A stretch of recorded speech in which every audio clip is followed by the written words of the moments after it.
Il faut proclamer ce que Dieu est pour toi. Et je peux poser une question, qui est Jésus pour toi? Est-ce que c'est le petit Dieu dans la crèche là? Le petit Jésus là? Il est glorieux, il est tout puissant. Il règne sur la terre comme dans les lieux célestes. Et aucun autre Dieu n'est comparable à lui. Il a tout créé. Mon frère, ma soeur, ce matin, tu vas sortir étant boosté. Je vais te dire une chose. Jésus-Christ a tout créé pour toi. Jésus-Christ a tout créé. Jésus-Christ a tout établi. Jésus-Christ a tout fondé. C'est lui qui est le logos de Dieu, la parole qui a tout créé. Même Satan, on va dire Lucifer, parce que Lucifer est devenu Satan plus tard. Mais je vais vous dire une chose, que même Lucifer, c'est Jésus qui l'a créé, parce que c'est Dieu qui a tout créé. Les anges, c'est Jésus qui les a créés, parce qu'il est la parole créatrice de Dieu. Alléluia. Pourquoi donc trembler devant Satan? Pourquoi donc trembler devant les démons? Quand quelque chose t'arrive toujours, Satan, tu vois, c'est parce que viens prier pour moi, Satan me dérange. Quel Satan? Ça veut dire que Jésus ne vit pas en toi. Parce que celui qui a créé le monde s'est fait tout petit. Il est venu habiter en moi. Et s'il est venu habiter en moi, qui va être contre moi? Alléluia. Alléluia. C'est ce que je veux mettre dans vos cœurs ce matin. Alors, sans plus tarder, je vais juste revenir sur ce qu'on a commencé vendredi dernier. Vendredi soir, on a commencé à voir ce que c'était qu'un chrétien. Qu'est-ce qu'un chrétien? Pourquoi le mot chrétien, pour la première fois, a été prononcé dans la parole de Dieu, dans Actes chapitre 11, verset 26. Pourquoi? Donc on a commencé à voir un peu ce que c'est qu'un chrétien. Et ce matin, nous allons voir ce que c'est que la marche chrétienne. Mais je vais seulement juste vous rebrosser un petit peu ce qu'on a pu dire vendredi pour que ceux qui n'ont pas été là puissent aussi porter cela dans leur cœur. On a vu on a lu dans Jean chapitre 15 à partir du verset 1er, on a vu que Jésus-Christ il dit vous êtes quoi? Les sarments. Donc, si Jésus-Christ parle des sarments, ça veut dire que nous sommes appelés à être des porteurs de fruits, de quelque chose qui est de lui, qui provient de lui. Et que le mot sarment est aussi synonyme un peu de chrétien, parce qu'un chrétien est semblable, il est comme son maître. Il est exactement ce que son maître doit être. Alléluia. Il est exactement ce que son maître doit être. Donc, on a parlé des fruits. Moi, j'avais trouvé 2 sortes de fruits et le Seigneur a permis à un de ses serviteurs de me dire, mais frère, il y a un 3e fruit. J'ai dit, ah bon? Et à force de me placer encore devant le Seigneur, Dieu me dit, oui, c'est ça. Ce fruit, il est bon. Et le premier fruit, c'est le fruit digne de la repentance, que l'on peut trouver dans Matthieu chapitre 3, versets 7 à 10, qui nous parle de ce qu'il faut que nous produisions, ce fruit-là, le fruit digne de la repentance. Parce que pour être un bon chrétien, pour un chrétien, c'est celui qui est digne de la repentance. Il porte quelque chose en lui. Il porte Jésus-Christ en lui. Le véritable fruit digne de la repentance. Parce que un véritable repenti, c'est quelqu'un qui ne va plus vivre comme le monde lui dit de vivre. Un véritable repenti, un repentant ou repenti, je ne sais pas comment on peut dire ces choses-là. C'est quelqu'un qui est semblable à un papillon qui était comme une chenille. Vous savez, moi, c'est mon premier cours que j'ai eu avec le pasteur Linderman. Dans un petit livre, à l'époque on donnait ça aux nouveaux convertis, je ne sais pas si ça se donne encore aujourd'hui, Votre vie nouvelle. Pour les anciens ici connaissent ce livre, un petit bouquin. Et la première leçon dedans, on parle de la chenille qui devient papillon. Vous connaissez ça, les anciens, vous connaissez ce petit livre. La chenille qui devient papillon. Et je pensais à ça cette nuit, je dis Seigneur, mais c'est vrai. La véritable repentance, un véritable né de nouveau, c'est quelqu'un qui est exactement comme une chenille qui devient papillon.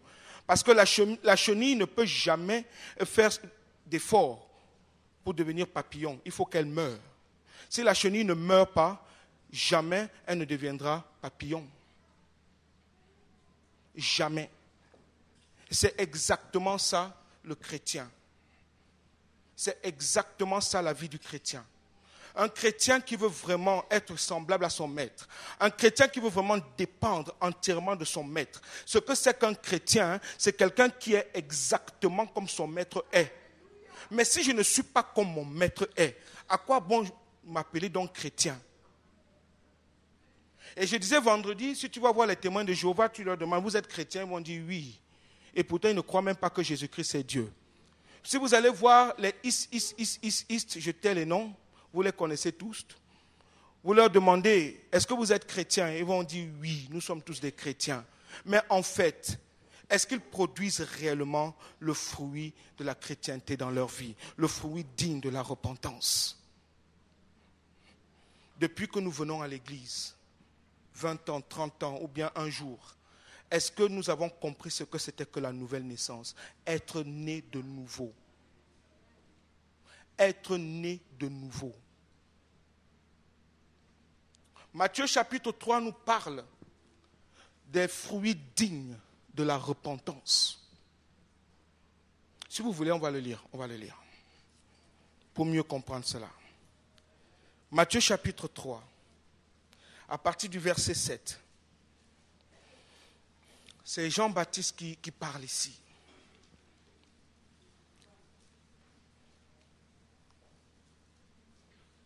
Il est dit ceci. Mais voyant venir à son baptême beaucoup de pharisiens, de religieux, et l'église aujourd'hui est remplie de religieux, de personnes qui croient être quelque chose, mais en fait ils ne le sont pas. Il voit venir à lui à son baptême beaucoup de pharisiens et de sadducéens. Il leur dit, race de vipères. Moi, pardonnez, moi je ne vous dirai pas ça, parce que vous êtes enfants de Dieu. Pardonnez-moi. Race de vipères, qui vous a appris à fuir la colère à venir?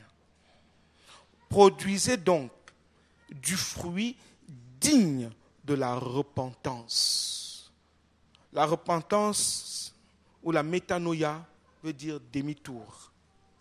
Ça veut dire que si ma vie était tournée vers le mensonge, si ma vie était tournée vers l'impudicité, si ma vie était tournée vers l'adultère, si ma vie était tournée vers les murmures, les querelles, les disputes et tout ce qu'on connaît là, si mon cœur était tourné vers ça, alors je dis, Seigneur, voilà, aujourd'hui, moi je te choisis comme mon Seigneur et Sauveur personnel et je voudrais que ta vie vienne prendre place dans tout ce que je suis et que ce n'est plus moi qui vive, mais que toi tu vives en moi. Alors je te donne toute ma vie, Seigneur, et tout ce qui est derrière moi là, je ne veux plus le regarder, je veux marcher avec toi. Mais le problème, c'est ce que le papillon fait. Il était chenille, il meurt. Moi, je suis Camerounais de base. Et un jour, je suis allé regarder, vous savez, les petits cocons des chenilles. J'ai ouvert ce cocon-là. Ce que j'ai trouvé dedans m'a émerveillé. Je me suis dit, mais c'est incroyable. Vous savez ce que j'ai trouvé dedans? De l'eau. C'est-à-dire rien. Pardon. C'est-à-dire rien. Ça veut dire que la chenille ne peut pas faire des efforts pour essayer de devenir papillon. Il faut qu'il y ait un changement radical. Un changement radical. S'il n'y a pas de changement radical, la chenille ne deviendra jamais papillon. Et le papillon ne pourra plus jamais ramper comme une chenille. Mais elle va faire quoi? Elle va voler. Elle va voir les choses au-dessus de toutes choses. Elle regardera les choses au-dessus. Elle sera au-dessus des choses. Mais la chenille, elle est où? Elle est en bas, elle rampe. Elle fait quoi? Elle broute l'herbe.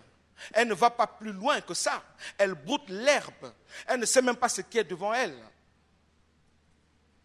Et si je vous donne ce message, c'est parce que ça fait depuis que Dieu me parle par rapport à ça. Qu'est-ce qu'un chrétien? Qu'est-ce qu'un chrétien? Qu'est-ce que quelqu'un qui se dit chrétien, être petit Christ, imitateur de Christ? Le fruit digne de la repentance. Après, il y a quoi? Il y a les mauvais fruits. Parce qu'on peut aussi dire que voilà, je suis chrétien, mais je produis des mauvais fruits dans ma vie. L'orgueil est un mauvais fruit. L'orgueil, on peut être orgueilleux étant chrétien. Moi, j'en connais des tas. On peut être médisant étant chrétien en méprisant les autres. On peut être jaloux en disant qu'on est chrétien. On peut être rempli de murmures tous les jours et de querelles et de disputes étant chrétien.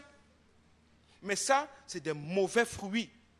C'est des fruits qui nous amènent à ne pas vivre pleinement la présence de Jésus-Christ dans notre vie. Parce que Dieu a fait de nous son royaume. Nous sommes le véhicule du royaume de Dieu sur terre. Nous sommes ambassadeurs de Christ sur terre. Ça veut dire que partout où je vais, je dois refléter ce qu'est mon Dieu. Mais depuis que je marche dans les métros, c'est ces questions que je me suis posées. Il dit, Seigneur, depuis que je marche, là, même démon vient s'asseoir à côté de moi. Il ne sent rien. Ça ne va pas. Ça ne va pas, Seigneur. Ça ne va pas. Ça ne va pas que quelqu'un qui est rempli de démons, il vient s'asseoir à côté de moi, il ne sent rien. Ça veut dire que je suis comme les fils de Sheva. Au nom de Jésus que Paul prêche. Ça veut dire que, parce que le démon dit, je connais Paul, je connais Jésus, mais vous êtes qui?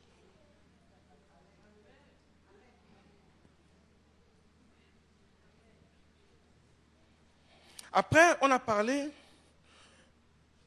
Alors, la troisième chose qui m'a été donnée, que j'ai compris, c'est le fruit du juste. Ah, je l'ai découvert aussi. Le fruit du juste. Il y a le fruit digne de la repentance. Il y a les mauvais fruits et il y a le fruit du juste. Dans Proverbes chapitre 11, verset 30, il est dit, le sage s'empare des âmes. Le sage s'empare des âmes. Alléluia. Le sage s'empare des âmes. Mais comment? Est-ce qu'il va courir après les âmes? Bonjour, Sabine, viens sur 2 secondes. Viens. Viens 2 secondes. Je vais t'utiliser un peu aujourd'hui. Ça va, Sabine? Ça va et toi? Ça fait longtemps, hein? Ouais. Je suis heureux de te voir. Alors j'arrive devant Sabine. Bonjour, mademoiselle, excusez-moi, vous connaissez Jésus? Vous avez déjà entendu parler de Jésus? Vous savez, Jésus-Christ nous aime. Hein? Il est le chemin, la vérité, la vie. Vous n'avez jamais entendu ça? Vous allez à l'église? Je parle à quelqu'un, la personne ne sent rien. Il n'y a rien, même pas le Saint-Esprit qui arrive à convaincre la personne. Attention, merci Sabine. La personne me dit, oui, bon, bref, oui. Oui, j'ai entendu parler, oui, quand j'étais tout petit, j'ai fait ma confirmation, et puis bon, voilà. Mais il faut que la personne, quand je vais aller vers elle, qu'elle sente quelque chose dans ma vie.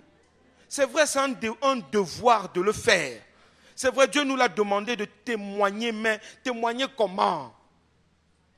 Je parlais tout à l'heure avec une de mes sœurs, je lui disais, je me souviens, je me rappelle quand nous on sortait un peu pour évangéliser, on prenait du temps devant le Seigneur, on demandait à Dieu, on va faire comment, on va où aujourd'hui?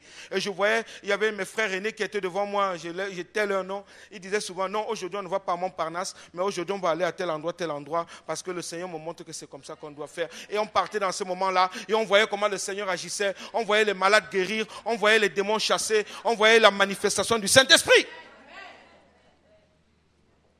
Mais aujourd'hui, on va aller faire des choses sans demander à celui qui peut convaincre de péché, de jugement, de justice, d'agir. On veut faire des choses pour plaire Dieu. Je suis désolé, ce n'est pas comme ça.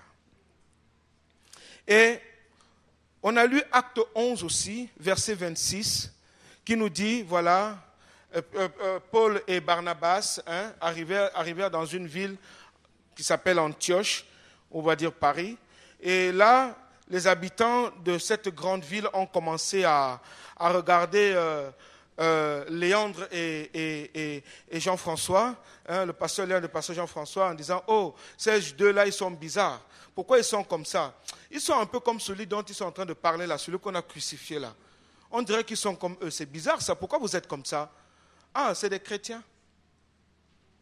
Christians. C'est des chrétiens. Parce qu'ils font exactement comme lui. C'est-à-dire, les malades sont guéris, les démons sont chassés, ils reflètent la présence de Dieu, ils donnent des paroles prophétiques, des paroles de sagesse, des paroles de connaissance. La victoire de Dieu est là. On sent l'amour de Dieu dans leur cœur, on sent la paix de Dieu dans leur cœur, on sent la joie de Dieu dans leur cœur, on sent la victoire de Dieu dans leur cœur. Et ils sont convaincus de ce qu'ils sont en train de dire. Ils sont témoins de ce qu'ils sont en train de donner aux gens.